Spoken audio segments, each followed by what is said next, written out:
Hello guys! Hello? Dito na kami sa Meron ko pa ng pangalan. Kigali, Yongwei area. It's anong oras na? Ano na telepono ko? It's 9:38 at nakabook kami dito sa Yongwei Village. Yongwei. 4 hours drive from Kigali. No? So sa morning, start natin ang day natin sa morning. Sige, start mo na. Try ko Sige. mag-alala. So nagland kami ng 10 o'clock. 10 a.m. Stopover namin sa Ethiopia for 50 minutes. Addis Ababa, 50 minutes at Layover. layover ng 50 minutes. Pero hindi na kami pumasok sa airport. Sinundo na lang kami ng bus. Paglabas namin sa plane, tapos diretso na sa airplane. Special passenger daw kasi. Kaya sinusundo, hindi na dumadaan sa airport. Yes. Tapos, May nakilala kaming kabayan. yes, si Ate Riza from Namibia. Kasama niya ang kanyang hubby. 4 years na siya nakatira doon. So, kinuha na namin siya. Ay, ang number niya at inad na sa Instagram.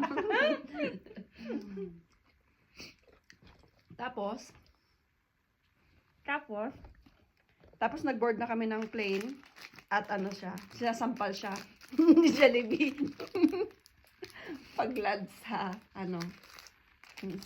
pagland sa immigration. Maliit lang naman ang airport. Pagpasok mo, diretso na immigration. Ang amoy ay langhap sarap. Langhap, Ang Jollibee. Hampal siya left and right. Tapos mabilis lang ang immigration. Hindi naman masyadong mahaba ang pila. Tapos mabait yung ano natin, di ba? Yung officer. Namin mabait, Immigration officer. friendly. So, baka hindi na lang kami pinabayad kasi wala kaming binayaran sa visa. Akala namin Baka nababayaran. nakalimutan niya sa chika-chika. So, akala namin may babayaran. Tapos, hindi kami nag-book ng hotel doon na lang sa immigration kasi akala Baka namin ano yan. hahanapin. Pero, hindi nila hinahanap. So, okay lang next time kayo guys. Wag mag-book. Pero tinatanong. Tinatanong. Pero pwede naman pakita lang ang name. Hindi ang booking reference kasi hindi naman nila tinatype ang details. Di ba ang iba tinatype ang details sa system. Wala naman siya. Tapos, friendly siya. Tapos, yun, lumabas na kami. Tapos, natagalan kami sa CR. Nagano kami. Nagpalit. Freshen up. Nagpalit. Ng damit. Mm-mm. Nagwash ng face. Nagpahid ng leki-leki. Siyempre, para hindi tayo Malita tayo lang hapsarap. Ew. Tapos, paglabas namin, nandun na si Jonas. yung namin, guide from Show Around. So, ang bait din niya.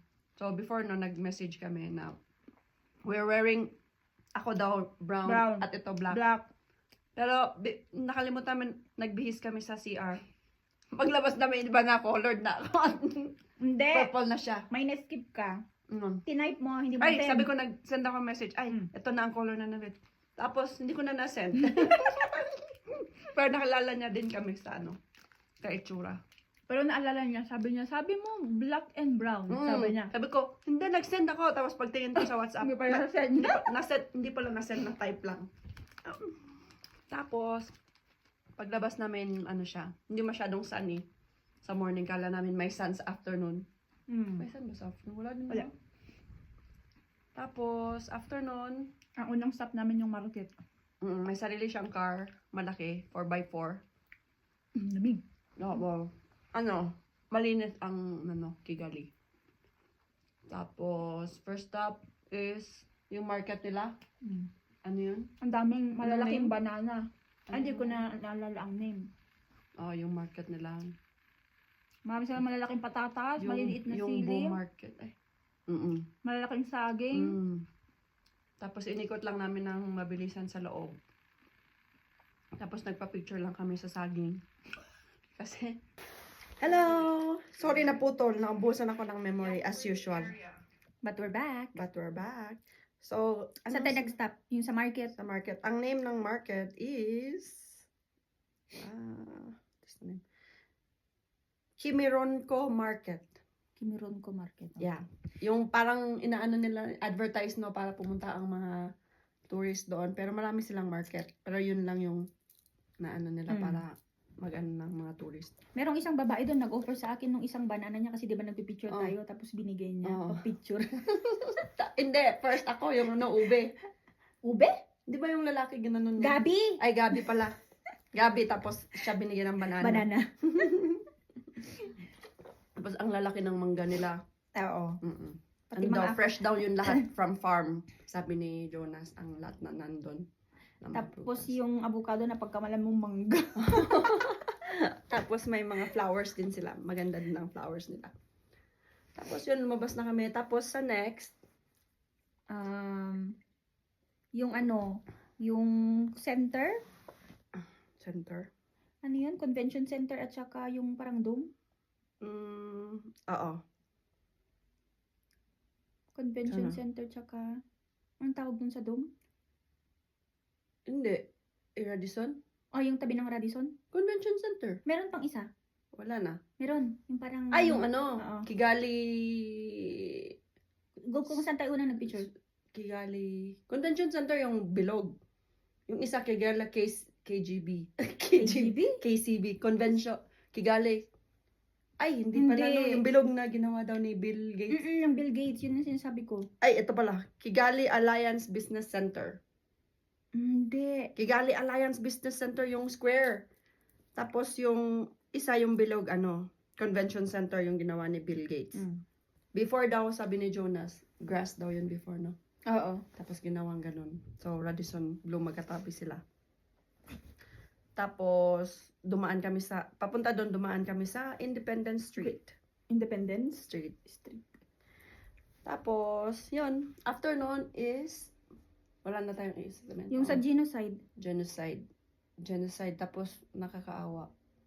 Oo. Ang mga nangyari sa Hutus. 1994. 1994. Hutus at and saka Tutsi. Tutsi. Siya si Tutsi. Siya si Hutos, mamamatay tao siya. Si Hutus. So, sabi ni Jonas before daw, united sila ang country na to. Tapos nung sila. Ni-rule ng Ni-rule ng Belgium and Germany. And Germany. Nakita nila united daw ang Rwanda. Oo. So, united nila ma-explore. So, naglagay sila para ma-divide ang tao. Yun ang ginawa nila. So, malaki ang ilong mo. Ikaw, Hutu. Mahaba. Di ba, Ay. Hutus yun? Ayaw mo lang ng mamamatay tao eh. Oo. Kasi ang identification, pag break sa kanila ng na-divide sila by ilong. Ang Ilalagyan ng mataas, measurement. So, Measurement. ang mataas na ilong, hutos, no? Tapos ang maliit Short. na ilong, tutsi. Tutsi. Tutsi, no? Tutsi ang alam ko. Tutsi.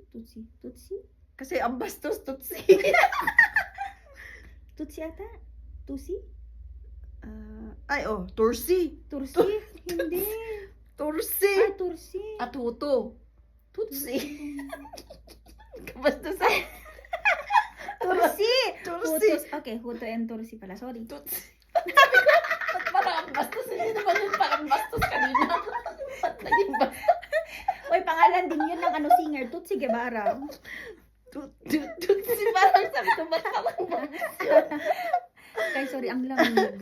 Oo, tapos, Kaya ginagalatan ko na ng blanket. kawawa kaya sila. Tapos may tinuro si Jonas na, kasi maraming weapon na Ginagamit pang ginagamit sa kanya. Yung isa daw yung pinaka common or known. Basta parang siya. Parang ganun. Tapos parang pamukpok pamukpok. ng Tapos nails. lalagyan daw ng nails. Oo. Tapos yun ang Pangpupukpok. At saka Tapos, machete. Oo, yun. So, ang government ng patayin nyo ang neighbors, no? Mm-mm. Na, or anybody na Tutsi. Ay, Tursi. Tursi. Long nose. Ay, ikaw pala talaga, Tursi. Huto pa talaga ako. Killer. Mamamatay tao ka talaga. So, na-divide sila. Tapos yun, Tapos yung nag-declare mga- na patayin ang mga Tursi. Tursi, oo. So, kahit friends kayo daw, yung isang story na nandun kasi before ka papasok sa museum, sa May memorial, papapanood sila na meron videos. movie na, di ba? Mga testimonies Oo, ng mga di nag-survive. ba friends kayo, neighbors kayo, tapos biglang, Kahit nga ninong mo, ninang mo, Mm-mm. papatayin ka kasi pero magkaiba meron kayo naman daw ng sabi ni tribe. Jonas na may mga Hutu daw na brave enough na ano, Na hindi tinatago, sumunod. tinatago nila ang mga Tutsi. Tursi. Kasi daw pag nalaman ng government, meron daw yung iba, papatay ng government pag hindi mo pinatay ang Tursi. Yun. So, nakita namin. Umuno, may word doon, umuno means humanity, kindness, and generosity. Tignan mo naman ang generosity, wrong spelling, wrong. -1. -1. Generous. Tapos city na city. Parang town. Wala ding entrance. Oo. Ano lang, only donation. Gusto mo lang magbigay. Oo, walang entrance. Tapos, O kaya pwede kang magbili ng mga hindi, ano yung nila, baro, souvenirs. mag ano ng, ano yan? Recording. Recording may ano, $10 or $15. 10 USD. Oo. 50 na to? Mga ganun, 15 USD. Tapos, Tapos parang, may pin. Meron may ding pin. Ayun yung umuno na pin. Okay, yun Meaning, yung pin. yung meaning nun, humanity, kindness, generosity. So, 6 minutes na yun. Ay, mahaba na masyado.